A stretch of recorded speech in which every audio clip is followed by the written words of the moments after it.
Hello मेरे प्यारे बच्चों, कैसे आप सभी। मैं रविंद्र सर आप सभी का स्वागत करता हूं आपके अपने YouTube channel RP education zone में। जैसा कि मैंने आपको प्रॉमिस किया था कि आज से आपके एलएमआर सीरीज की जो शुरुआत है वो हो जाएगी, तो अब शुरू करते हैं एलएमआर सीरीज से, that is last minute revision. तो पहला सब्जेक्ट कॉमर्स के लिए जो सिलेक्ट किया गया है वो है इकोनॉमिक्स।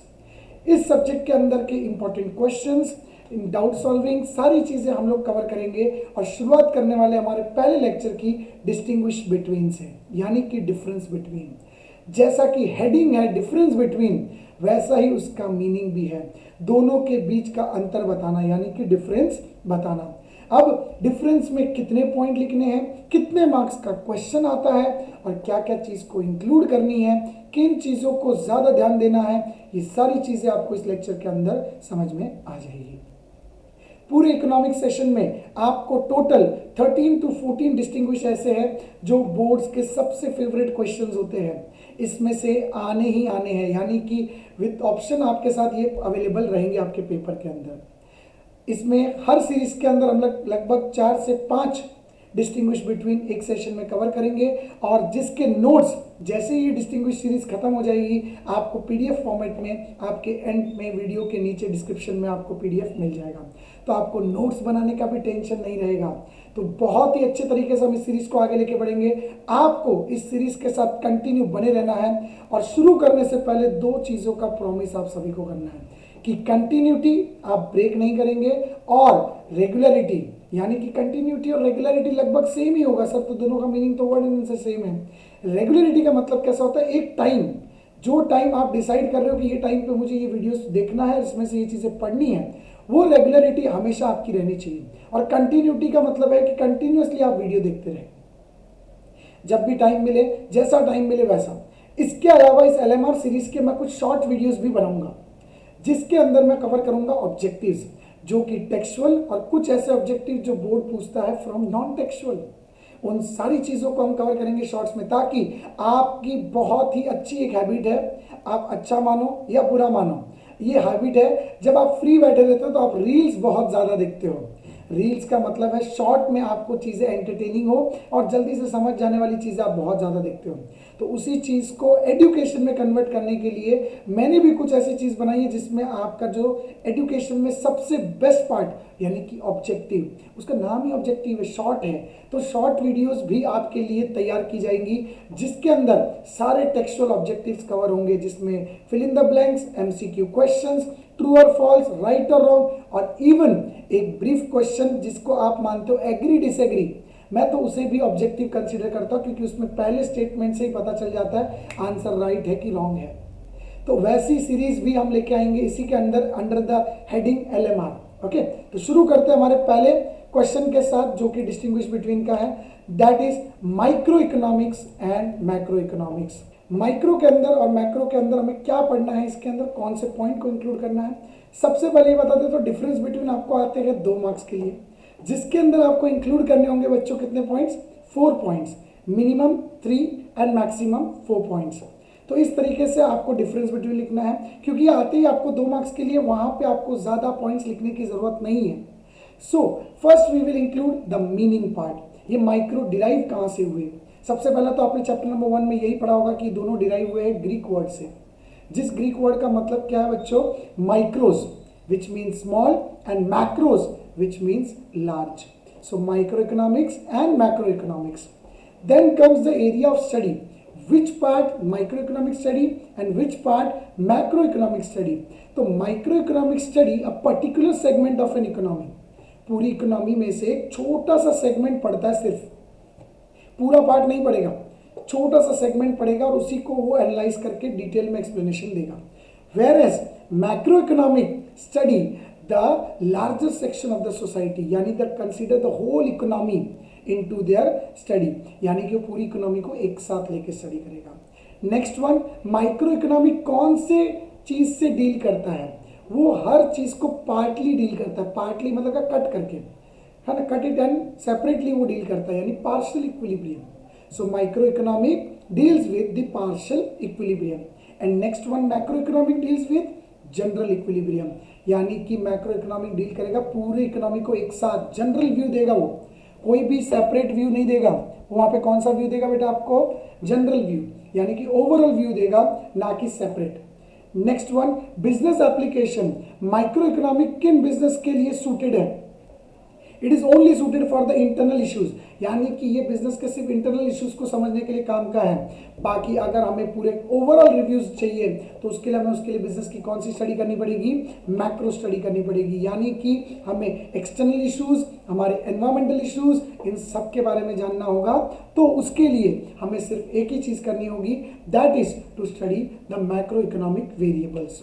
नेक्स्ट वन है scope, micro economic mostly use the slicing method, कौन सा मेथड यूज करते हैं ये, स्लाइसिंग मेथड, और macro economic use that is the lumping method, एक कट करके स्टडी करता है और एक लमसम में मेथड को लेकर स्टडी करता है। तो इस तरीके से ये दोनों पार्ट आपके किस में आएंगे, स्कोप में। Last one is an example where microeconomic uses, micro का इस्तेमाल कौन करता है, कौन सी सेगमेंट से इकोनॉमिक के जहां पे हमें माइक्रो की स्टडी करना जरूरी होता है। So micro economic basically study the individual person, company etcetera, और macro economic studies mostly the whole market, whole country etcetera, यानी कि वो पूरे देश को एक साथ लेके पढ़ सकते हैं, पूरे मार्केट को एक साथ लेके पढ़ सकते हैं, पूरे देश की इनकम को एक साथ लेके पढ़ सकते हैं, और जबकि माइक्रो इकोनॉमिक जो है वो इंडिविजुअल सेगमेंट्स को ज्यादा करके पढ़ते हैं। नेक्स्ट होगा हमारा, नेक्स्ट डिस्टिंग्विश बिटवीन है that is about total utility and marginal utility. सबसे फेवरेट टॉपिक बोर्ड्स का, एक क्वेश्चन डिफाइन में आएगा, जो आपको एक स्टेटमेंट दिया रहेगा उसको डिफाइन करना होगा, एक क्वेश्चन डिफरेंस बिटवीन में आएगा इस चैप्टर से, और एक क्वेश्चन डीएमयू नाम के लॉ से लास्ट वाले क्वेश्चन में आने का चांसेस रहता है, that is a question number, जो आंसर इन डिटेल वाला क्वेश्चन रहता है। सो उस सेगमेंट में भी इस चैप्टर में से क्वेश्चन आता है, और वो लॉ होता है law of DMU, diminishing marginal utility.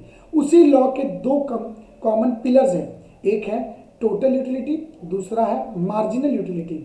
उसी सेगमेंट के अंदर हम स्टडी करते हैं। सबसे पहला मीनिंग, टोटल यूटिलिटी होता क्या है, total utility derive from the aggregates of all the utility. सबसे पहले यूटिलिटी क्या होती है बच्चों, ये भी तो समझना जरूरी है, सिर्फ रीड किया हुआ पढ़ने थोड़ी आए हैं हम यहाँ पे। हमें कुछ ऐसी चीजें पढ़नी होगी कि जिसके अंदर हम समझ सके कि क्या चीजें पढ़नी है और क्या नहीं। तो यूटिलिटी का मतलब होता है want satisfying power of a commodity. जब एक कमोडिटी में वो ताकत रहती है कि वो उस चीज की वांट को सेटिस्फाई कर पाए, तो उसी चीज से जो हमें यूटिलिटी, जो हमें सेटिस्फैक्शन मिलता है, जो यूजफुलनेस मिलता है, वही हमारे लिए यूटिलिटी होती है। तो want satisfying power of a commodity is known as utility. और जब इन सभी को एडिशन में कर देते तो उसको बोलते हैं total utility. Now what is marginal utility? So marginal utility means the utility derive from the last unit of consumption. आखिरी यूनिट से जो यूटिलिटी मिला ना, जैसे मान के चलो आपने 3 पीस ऑफ, जैसे कि एग्जांपल है पेपर यूज किए लिखने के लिए, या मान के चलो दूसरा एग्जांपल लेते हैं जिससे यूटिलिटी बहुत अच्छे से समझ में आ जाए। आप पानी पूरी की दुकान पे गए, आप पानी पूरी खा रहे हो, पहली बाइट आपने पानी पूरी की ली और उससे जो यूटिलिटी मिली वो utility at the first unit होगी। जब आपने सेकेंड डिमांड की तो यूटिलिटी एट द सेकेंड जो पानी पूरी है वो आपके लिए क्या होगी, मार्जिनल। सेकेंड वाली अभी सेकेंड में मार्जिनल हो गई। जब आप थर्ड कंज्यूम करोगे तो थर्ड मार्जिनल हो गई, फोर्थ कंज्यूम करोगे तो फोर्थ वन मार्जिनल हो गई। ऐसे ही जब आप 6 की 6 पानी पूरियाँ खा लोगे तो 6th one is the last one. जब टोटल की बात होगी तो क्या होगी, M1, M2, M3, M4, M5, M6।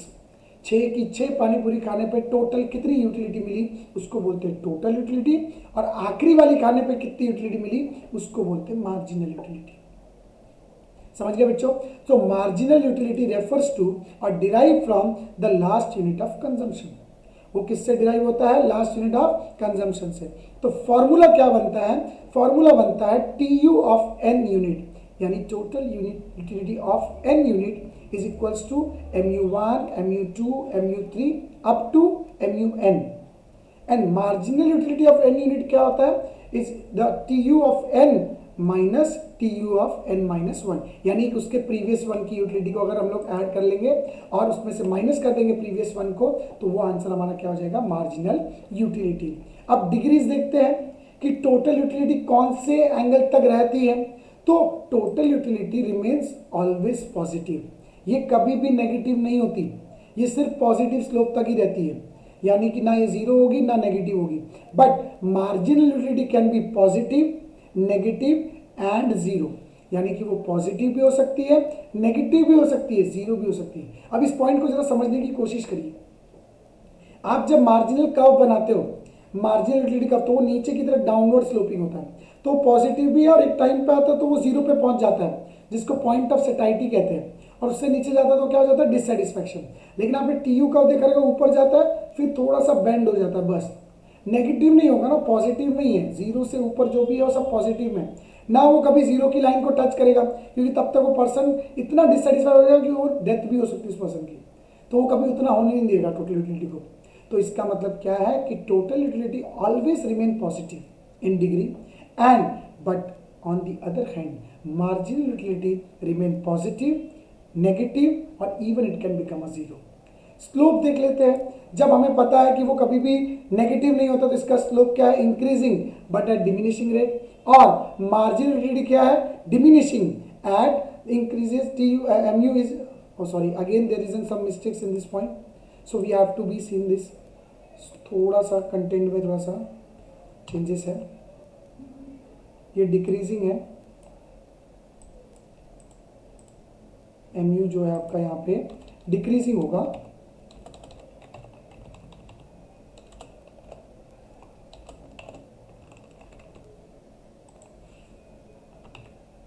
Okay. सो mu जो है वो यहाँ पे क्या हो जाएगा, डिक्रीजिंग होगा, mu decreasing eight diminishing rate, वो भी गिरेगा लेकिन डिमिनिशिंग रेट, डिमिनिशिंग मतलब धीरे धीरे, अचानक से एकदम धड़ाम करके नहीं गिर जाएगा, उसको भी डाउनवर्ड स्लोप जाने के लिए काफ़ी ज़्यादा टाइम लगेगा। नेक्स्ट वन है that is the point of satiety. Point of satiety पे इसकी लोकेशन क्या रहेगी, so at point of satiety the TU will become maximum, TU क्या रहेगा, एकदम हाईएस्ट पॉइंट पे रहेगा, वो हमेशा मतलब यानी कि यहाँ पे जब mu जीरो होगा और tu जो रहेगा उस पॉइंट पे क्या रहेगा, हमेशा मैक्सिमम रहेगा। So the at the point of सेटाइटी tu is maximum and at the point of सेटाइटी mu is zero. What is mu? mu is over zero. Now example के तौर पे मैंने यहाँ पे कुछ ड्रॉ नहीं किया है, आपको एग्जाम्पल के यहाँ पे क्या करना है, आपको डायग्राम ड्रॉ कर देना है, यूटिलिटी कर्व जिसको बोलते हैं हम लोग। तो यहाँ पे already I have taken the 5 points, so I not included the example point in this, so you have to draw, if you want to draw you can draw it the diagram in the examination, okay, understood this much? So by this we have completed how much, 2 difference between. Now we will move to the next one, desire. What is a desire and demand? Again there is a desire and demand, this is again the important difference between from the board point of view. Board के favourite question जो है ना बेटा, वो आप सबके लिए select करके एक कंबाइंड पैक बना के सीरीज में लेके आया हूं, ताकि आप जब बोर्ड का पेपर देखो ना तो आपको लगभग सारे पॉइंट उसी में मिले। तो इसका मतलब क्या है कि आप जितना हो सके डेडिकेशन के साथ, फोकस के साथ और एक लगन के साथ आप इस चीज़ को पढ़िए, क्योंकि आपकी लगन अगर अच्छी होगी तो बेटा बहुत जल्द आप इस चीज़ों को कवर कर लेंगे और आप हंसते हंसते, हमारा ये LMR सीरीज भी कंप्लीट हो जाएगा और आपका इकोनॉमिक्स भी पढ़ के खत्म हो जाएगा। और बहुत जल्द इकोनॉमिक्स के बाद मैं और भी टीचर्स और सर को इंक्लूड करने वाला हूँ इस चीज़ में, जिसके लिए सब्जेक्ट जैसे कि OC, SP, मैथ्स, ऐसे कई टॉपिक्स को भी इंक्लूड करूंगा आपके लिए। लेकिन सबसे पहला मुझे रिस्पांस एक सब्जेक्ट के ऊपर मिल जाए तो मैं बाकी सब्जेक्ट्स के लिए भी सोचूंगा कि मुझे लगना चाहिए कि मेरे स्टूडेंट्स को इन चीज़ की रिक्वायरमेंट है, वो इस चीज़ को समझना चाहते हैं, वो हमें समझ रहे हैं, वो हमसे पढ़ना चाहते हैं। तो आपकी डिमांड पे मैं और लेके आऊँगा, नए नए टीचर्स और सर को इंक्लूड करूँगा इसके अंदर, जो कि हमारी सबसे बेस्ट सीरीज है बोर्ड के लिए, that is LMR series. Okay, तो स्टार्ट करते हैं हमारे नेक्स्ट डिफरेंस बिटवीन में, जिसका नाम क्या बेटा, डिजायर एंड डिमांड। मीनिंग क्या होगा, desire is the means a मियर condition, एक ऐसी कंडीशन है, is just a wish for something, मन में इच्छा हुई ना कि मुझे ये चाहिए। जैसे कि मान के चलो अगर मेरे मन में इच्छा है कि सलमान खान की शादी के अंदर मैं पार्टिसिपेट करूं, ये मेरी अगर विश है, या सलमान खान की जहाँ शादी हो वो पूरी की पूरी अरेंजमेंट्स जो है, वेडिंग एवेन्यू की जो अरेंजमेंट है, जैसे कि आपने देखा कि ज़्यादा करके एक्टर एक्ट्रेसेस जो एवेन्यू देखते हैं वो राजस्थान में ढूंढते हैं, तो वो एवेन्यू मेरे स्टेट से हो, अगर मैं ऐसी विश करता हूँ तो ये सिर्फ एक डिज़ायर है, ये सिर्फ एक सिर्फ क्या है, डिज़ायर है। लेकिन अगर मैं चाहता हूं कि अगर सलमान खान मेरी मूवी में काम करे तो ये सिर्फ एक डिज़ायर है। लेकिन अगर मैं चाहा, मैंने सोचा और मैंने सलमान खान को पैसे दे दिए और सलमान खान मेरी मूवी में काम करने को रेडी हो गए, सो इसको हम क्या कहेंगे? डिमांड। ये चीज क्या हो गई? Demand. So demand is over here, it's refers to the desire backed by ability and willingness to pay for a particular commodity. यानी कि desire, willingness and ability to pay, इन तीनों चीजों का ये कॉम्बिनेशन जो है ये मिलके क्या बनाता है? डिमांड को बनाता है। नेक्स्ट वन है कि लिमिटेशंस क्या क्या है। सेकेंड पॉइंट क्या बच्चों इसमें? Limitation. A person can desire anything at any point of time. वो कुछ भी डिजायर कर सकता है, कभी भी डिजायर कर सकता है। There is no limitation for desire, but demand में लिमिटेशंस होंगे, क्योंकि डिमांड तो सिर्फ आप उतनी चीजें कर पाओगे जितनी आपकी एबिलिटी है पे करने की। जितने आपके पास पैसे हैं आप उतनी ही डिमांड कर सकते हो। अगर मेरे पास पैसे सिर्फ कपिल शर्मा को साइन करने के लिए या फिर थोड़े से चंदू जैसे नॉर्मल एक्टर को अगर साइन करने के लिए है, तो मैं सलमान खान का सपना सिर्फ देख सकता हूँ, वो लेकिन साइन नहीं कर सकता। लेकिन अगर एबिलिटी अच्छी है तो मैं उनको साइन भी कर सकता हूँ। So over the demand there is an some limitation. So क्या बोला गया? There are several limitations on the demand affecting the ability to pay and willingness to buy. Next one, relation क्या है? There is no relation between the desire with price, place and time. Desire का कोई relation नहीं। आपके पास पैसा नहीं भी, आप कितने भी पुअर क्यों ना, आप कौन सी भी जगह पे क्यों ना बैठे हो, दिन हो रात हो, कभी भी इच्छा जाहिर कर सकते हो यार। कोई आपसे पैसा थोड़ी ले रहा है आपके मन की इच्छा का। वो तो आप फ्री ऑफ कॉस्ट है, any time, any place, any price पे आप उसको क्या कर सकते हो? डिजायर कर सकते हो।